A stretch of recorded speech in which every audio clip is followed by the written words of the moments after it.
Extrait et aphorisme choisi. Il y a des gens qui font de l'argent, d'autres de la neurasthénie, d'autres des enfants.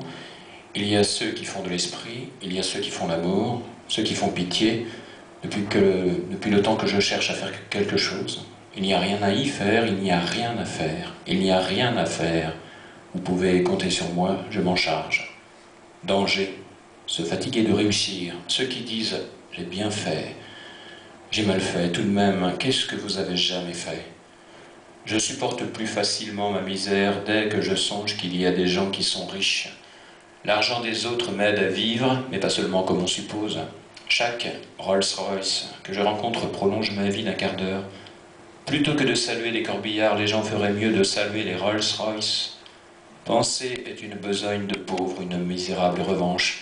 Camarade, il n'y a pas de camarade, je ne vous aime pas. Vous pouvez vivre et vous amuser, ça m'est égal. Vous êtes tous des poètes, et moi je suis du côté de la mort. J'écris pour vomir. Essayez, si vous le pouvez, d'arrêter un homme qui voyage avec son suicide à la boutonnière. Il n'y a de progrès, de découverte que vers la mort. Il n'échappe à personne que l'adage « tous les chemins mènent à Rome » est une sorte de calembour. Rome ne pouvant signifier que mort, que l'on a retourné. Une prison. Regardez-vous, vous-même. Quand je me réveille, c'est malgré moi. Je vous aime assez pour n'avoir rien à vous dire. Et maintenant, réfléchissez, les miroirs.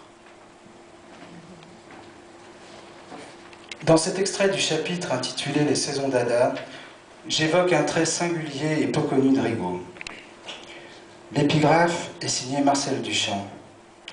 Rigaud était très sympathique. C'était un homme très dégagé. Il était dada, si vous voulez. Rigaud n'avait pas le rigorisme de Breton, cette espèce de désir de tout monter en formule ou en théorie. C'était beaucoup plus gai chez lui que chez les autres, qui dans leur entreprise de destruction étaient très systématiques. Jacques Rigaud trouve un enjeu palpitant.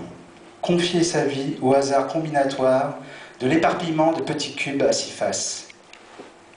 Chaque fois qu'il avait à prendre une décision, écrit Soupeau, il tirait de sa poche des dés et les jetait sur une table.